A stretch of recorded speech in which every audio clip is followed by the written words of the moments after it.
आज से 2 दिवसीय इजरायल दौरे पर पीएम मोदी। रणनीतिक और रक्षा सहयोग के मद्देनजर बेहद अहम रहेगी प्रधानमंत्री की यात्रा। प्रधानमंत्री मोदी का 9 साल में दूसरा इजरायल दौरा, इससे पहले जुलाई 2017 में गए थे। पीएम मोदी इजरायली संसद नेसेट को संबोधित करेंगे। इजरायली पीएम नेतन्याहू संग द्विपक्षीय वार्ता करेंगे। आयरन डोम डील पर भी नजर। प्रधानमंत्री नरेंद्र मोदी के भाषण से पहले इजरायल की संसद नेसेट को भारत के झंडे की रोशनी से सजाया गया। इजरायल के यरूशलेम में प्रधानमंत्री नरेंद्र मोदी के स्वागत की तैयारियां जोरों पर, लगाए गए इजरायल और भारत के झंडे। मोदी के इजरायल दौरे से पहले नेतन्याहू ने रखा हेक्सागन अलायंस का प्रस्ताव, भारत को बताया पार्टनर। इजरायली वाणिज्य मंत्री ने ट्वीट कर कहा, नरेंद्र मोदी का इजरायल में स्वागत।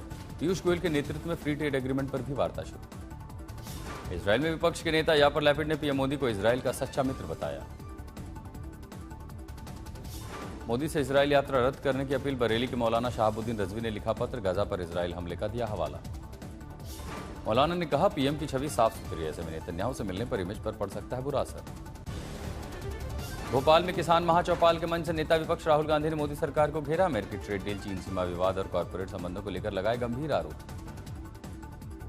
राहुल गांधी ने नरवनी की किताब का जिक्र करके पीएम पर साधा निशाना। कहा, मोदी ने आर्मी चीफ से नहीं की बात, दबाव में प्रधानमंत्री ने अमेरिका के साथ ट्रेड डील की। राहुल गांधी का बड़ा चैलेंज, कहा दम है तो इंडिया यूएस ट्रेड डील रद्द करके दिखाइए। राहुल गांधी के बयान पर बीजेपी का पलटवार। कहा, नेता प्रतिपक्ष कर रहे हैं देश को गुमराह, कांग्रेस ने वैश्विक मंच पर देश को बदनाम किया। बीजेपी सांसद बांसुरी स्वराज ने कहा, कांग्रेस ने चीन को सौंपी थी देश की जमीन और आज पीएम मोदी से पूछ रहे हैं सवाल। टैरिफ के मुद्दे पर झूठ बोल रहे हैं राहुल। 26 साल बाद आयोजित राष्ट्रीय राउंड टेबल सम्मेलन में चुनाव आयोग और राज्यों के बीच महामंथन। सीईसी ने राज्य चुनाव आयुक्तों के साथ बेहतर तालमेल पर जोर दिया। इस बात पर भी सहमति बनी कि शुद्ध और त्रुटि रहित मतदाता सूची लोकतंत्र की बुनियाद है। इस सूची में समय समय पर सुधार होना चाहिए। मोदी कैबिनेट ने 3 बड़े फैसलों पर लगाई मुहर। मेट्रो रेल एयरपोर्ट प्रोजेक्ट पर 12,236 करोड़ खर्च होंगे। सरकार ने रॉ जूट का एमएसपी बढ़ाकर 5,925 रुपए प्रति क्विंटल किया। इस फैसले से किसानों को राहत मिलेगी। केरल का नाम अब केरलम होगा। सेवा तीर्थ में केंद्र सरकार की बैठक में हुआ फैसला, राज्य ने भेजा था आवेदन। पश्चिम बंगाल का नाम न बदलने पर सीएम ममता बनर्जी ने केंद्र सरकार को घेरा। कहा, लंबे समय से लंबित है हमारी मांग। एआई समिट में प्रदर्शन करने वाले आरोपियों की पटियाला हाउस कोर्ट में पेशी। बेल रिमांड पर फैसला सुरक्षित। पुलिस ने बताया, नेपाल की तरह करना चाहते थे बवाल। एआई समिट में दिल्ली पुलिस का बड़ा खुलासा। सुनियोजित साजिश के तहत देश को किया गया बदनाम, कई राज्यों में फैले तार। Crime branch inter state cell करेगी समिट विरोध प्रदर्शन की जांच। इसी क्रम में यूथ कांग्रेस अध्यक्ष को 4 दिन की पुलिस कस्टडी में भेजा गया। दिल्ली में एआई समिट में यूथ कांग्रेस प्रदर्शन के खिलाफ। सूरत में बीजेपी महिला मोर्चा हल्ला बोल। राहुल गांधी के खिलाफ नारेबाजी। शंकराचार्य सदानंद सरस्वती ने अभिमुक्तेश्वर आनंद का किया समर्थन। मंदिरों पर सरकारी नियंत्रण, गोरक्षा आंदोलनों में सनातन धर्म की रक्षा पर दिया जोर। अभिमुक्तेश्वर आनंद पॉस्को केस में प्रयागराज पुलिस भेज सकती है नोटिस। पीड़ितों का मेडिकल एग्जामिनेशन, बयान दर्ज होने के बाद जांच जारी। गिरफ्तारी से बचने के लिए इलाहाबाद हाईकोर्ट पहुंचे अभिमुक्तेश्वर आनंद। अग्रिम जमानत की अर्जी डाली गई।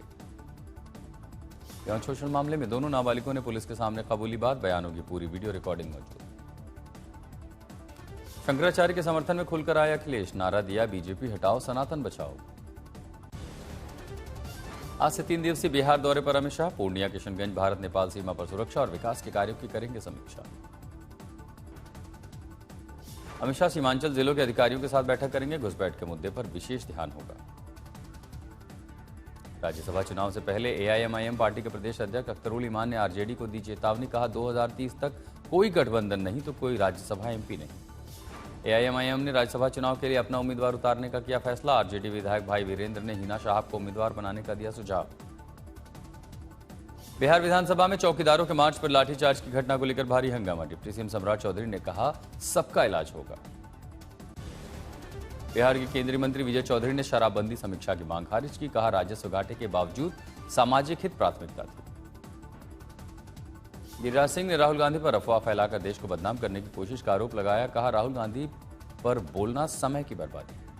नौकरी के बदले जमीन घोटाले मामले में लालू उनके परिवार कोर्ट में पेश होने की संभावना।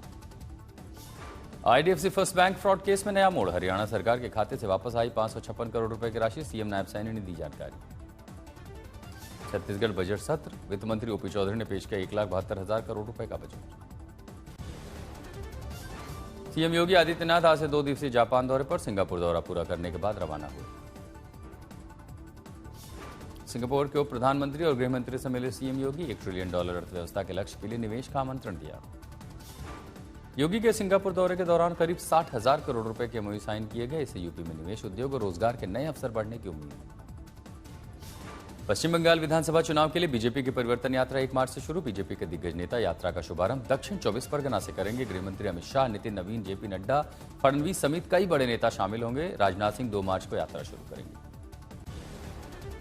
पीएम मोदी 1 मार्च को तिरुपरकुंद्रम मंदिर जाएंगे। मदुरई के सुब्रमण्यम स्वामी मंदिर में दर्शन करेंगे। चुनाव आयोग की टीम तमिलनाडु पुडुचेरी के दौरे पर। विधानसभा चुनाव की तैयारियों का निरीक्षण। आरएसएस प्रतिनिधि सभा बैठक अगले महीने 13 से 15 मार्च तक हरियाणा के समालखा में। शताब्दी वर्ष और सांगठनिक विस्तार पर मंथन। आज पेश किया जाएगा बीएमसी का बजट। करीब 70,000 करोड़ से ज्यादा का बजट पेश होने की संभावना। मुंबई में प्रदूषण का अलर्ट। आदित्य ठाकरे ने निजी निर्माण कार्य तत्काल रोकने की मांग की। हल्द्वानी में रेलवे की जमीन पर अवैध कब्जे को हटाने के खिलाफ दाखिल याचिकाओं पर सुप्रीम कोर्ट का आदेश। रेलवे की जमीन अतिक्रमण हटाना होगा। लखनऊ यूनिवर्सिटी में फिर टकराव जैसे हालात। नमाज से बढ़ के हिंदू संगठनों ने मस्जिद के सामने किया हनुमान चालीसा का पाठ। पुलिस दे चुकी है 13 छात्रों को नोटिस। राजकोट के जंगलेश्वर में सबसे बड़े बुलडोजर एक्शन के दूसरे दिन 390 अवैध निर्माणों को ध्वस्त करने की कार्रवाई जारी। ड्रोन से तस्वीरें सामने आई। झारखंड के चतरा में एयर एम्बुलेंस हादसे की जांच करेगी एएआईबी टीम। कल घटना में हुई थी 7 लोगों की दर्दनाक मौत। चतरा हादसे पर सीएम हेमंत सोरेन ने कहा, घटना बेहद दुर्भाग्यपूर्ण, हो रही है जांच। शंकराचार्य अविमुक्तेश्वरानंद केस का मुद्दा गरमाया। आज यूपी कांग्रेस प्रदेश भर में विरोध प्रदर्शन करेगी। पीएम के नाम ज्ञापन सौंपेगी।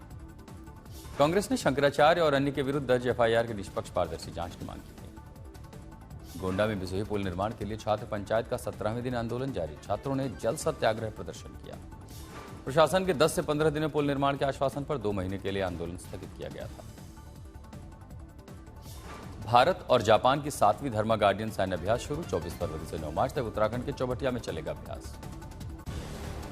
बिहार के आरा में दिन दहाड़े ज्वेलरी शॉप पर हमला। पैसे के विवाद में तोड़फोड़, आरोपी फरार, पुलिस जांच में जुटी।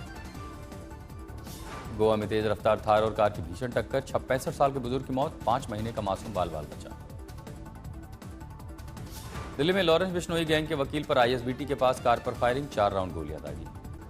सूरत के टेक्सटाइल मार्केट में लगी आग। लिफ्ट में फंसे 3 लोगों को सुरक्षित निकाला गया। दार्जिलिंग के उत्तम ग्राम में आग, 62 साल के शख्स की मौत, 6 परिवार प्रभावित। जालना में दिन दहाड़े चोरों ने स्कॉर्पियो गाड़ी का शीशा तोड़कर 1.5 लाख रुपए पर हाथ साफ किया। आरोपी की पहचान कर जांच में जुटी पुलिस। कोरबा में 2 ट्रकों के बीच भीषण टक्कर। हादसे में एक ट्रक ड्राइवर की आग में जलकर मौत। T20 विश्व कप सुपर 8 में इंग्लैंड ने पाकिस्तान को 2 विकेट से हराया। जीत के साथ इंग्लैंड सेमीफाइनल में पहुंचने वाली पहली टीम बनी। 12 जून से शुरू होगी आईसीसी महिला T20 विश्व कप की जंग। इंग्लैंड करेगा मेजबानी। ऑस्ट्रेलिया महिला टीम ने पहले वनडे में इंडिया को 6 विकेट से हराया। सीरीज में बनाई 1-0 की बढ़त। जम्मू कश्मीर और कर्नाटक के बीच रणजी ट्रॉफी फाइनल। पहले दिन का खेल खत्म होने तक जम्मू कश्मीर ने 2 विकेट खोकर 284 रन बनाए। जम्मू कश्मीर की क्रिकेट टीम के नाम रहा पहले दिन का खेल। शुभम पुंडीर ने जड़ा शानदार शतक। बॉम्बे हाईकोर्ट में आदित्य पंचोली की याचिका पर सुनवाई टली। कंगना रनौत ने जवाब के लिए मांगा समय।